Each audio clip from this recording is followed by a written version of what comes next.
突然发现家里的墙发霉了，怀疑是漏水，看一下墙的对面，这边有2个接口，但是表面没有漏水的现象。用热成像看壁纸这边显示有水分，通过仪器检测确定是冷水管的内侧弯出漏水。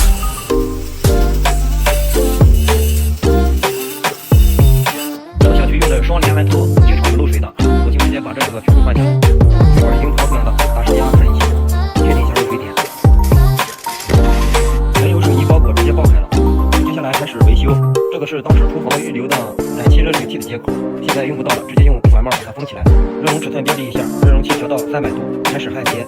小空间里维修，热容模头需要调整一下。前端只上一个单独的母头，后边这个正常安装，同时热容。好，这样就修完了，帮忙点个关注，点个赞吧，谢谢大家。